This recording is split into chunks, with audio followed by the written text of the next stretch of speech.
وطن کی حفاظت کے لیے تجدید عہد وفا، قوم آج منائے گی یوم دفاع و شہداء۔ ملک بھر میں یوم دفاع و شہداء پر تقریبات ہوں گی۔ وفاقی اور صوبائی دارالحکومتوں میں دن کا آغاز توپوں کی سلامی سے ہوگا۔ مساجد میں پاکستان کی سلامتی اور خوشحالی کے لیے خصوصی دعائیں کی جائیں گی۔ بانی پاکستان اور مزار اقبال پر گارڈز کی تبدیلی کی پروقار تقریبات ہوں گی۔ واہگہ بارڈر پر پرچم اتارنے کی تقریب میں رینجرز کے جوان پریڈ کریں گے۔ 6 ستمبر 1965 کو ازلی دشمن نے ناپاک سازش کی۔ بھارتی فوج نے رات کی تاریکی میں بین الاقوامی سرحد عبور کی۔ دشمن فوج نے لاہور کی طرف اپنے ناپاک قدم بڑھائے۔ افواج پاکستان کے بہادر جوان سیسا پلائی دیوار بن گئے۔ پاک فوج کے افسروں اور جوانوں نے جانوں کا نذرانہ پیش کر کے دشمن کا حملہ ناکام بنایا۔ سیالکوٹ اور قصور کے علاقوں میں بھی دشمن کے دان اکٹھے کیے۔ قوم نے بہادر فوجیوں کے شانہ بشانہ دشمن کا مقابلہ کیا۔ وزیر اعظم شہباز شریف کی آرمی وار گیم کی اختتامی تقریب میں شرکت۔ وفاقی وزراء، آرمی چیف اور اعلیٰ فوجی حکام موجود تھے۔ وزیر اعظم کو وار گیم اور خطرات سے نمٹنے کے لیے آپریشنل تیاریوں پر بریفنگ دی گئی۔ وزیر اعظم کا افواج پاکستان کی آپریشنل تیاریوں پر اظہار اطمینان۔ خطے میں امن اور استحکام کے لیے پاک فوج کے کلیدی کردار کو سراہا۔ عسکری قیادت کا ملکی خود مختاری اور علاقائی سلامتی کا ہر قیمت پر تحفظ کرنے کا عزم۔ فیض حمید کیس میں جو بھی ملوث ہوا اس کے خلاف کارروائی ہوگی۔ D G I S P R نے واضح کر دیا۔ پریس کانفرنس کے دوران ایک نیوز کا سوال پوچھا۔ پی ٹی آئی کو اپنے بانی کے خلاف بھی فوجی ایکٹ کے تحت کارروائی کا خدشہ ہے۔ لیفٹیننٹ جنرل احمد شریف نے کہا، آرمی ایکٹ کے تحت کسی فرد کو کوئی شخص اپنے مقاصد کے لیے استعمال کرے تو قانون راستہ بنا لے گا۔ مزید بولے، فیض حمید نے ذاتی فائدے کے لیے سیاسی عناصر کے ماں پر قانونی و آئینی حدود سے تجاوز کیا۔ ریٹائرمنٹ کے بعد آرمی ایکٹ کی خلاف ورزی کئی واقعات بھی سامنے آئے۔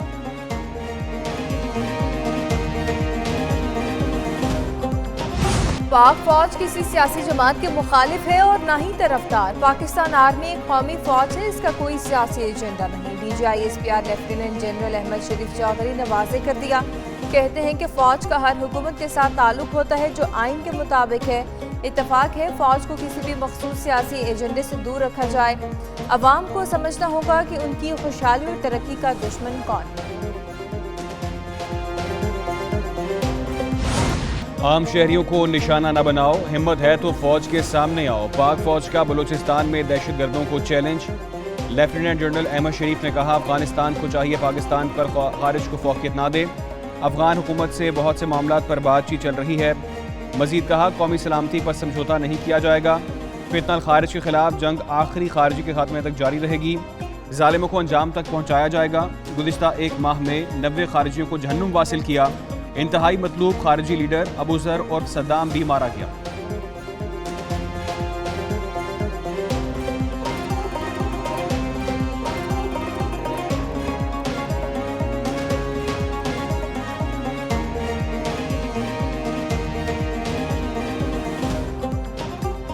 بلوچستان میں سیکیورٹی صورتحال۔ سیکیورٹی فورسز کو خصوصی اختیارات دینے کا فیصلہ۔ دہشت گردی کے شبے میں کسی بھی مشکوک شخص کو حراست میں لیا جا سکے گا۔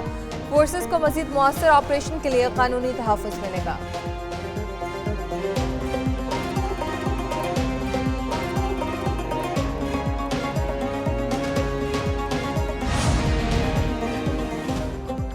نوجوانوں کو بااختیار بنانے کے لیے وسائل فراہم کرنا ہوں گے۔ فری لانسرز کو آگے بڑھنے کے مواقع فراہم کرنے ہیں۔ وزیر اعظم شہباز شریف کا تقریب سے خطاب۔ کہتے ہیں، گوگل کی عالمی سطح پر خدمات اور پاکستان میں کارکردگی لائق تحسین ہے۔ نئے سیکٹری آئی ٹی کی تقرری کا عمل شفاف طریقے سے ہوا۔ صبر و استقامت سے ہی کامیابی ملتی ہے۔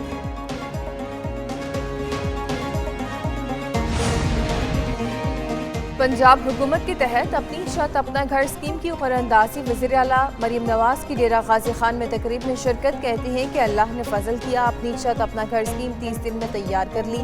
قراردادی میں جس کا نام نکلے گا اسے مکان کی تعمیر کے لیے 15 لاکھ روپے کا بلا سود قرض ملے گا۔ مسلم لیگ نون کے صدر نواز شریف کا شکریہ ادا کرتی ہوں جنہوں نے اپنی چھت اپنا گھر اسکیم کے لیے رہنمائی کی۔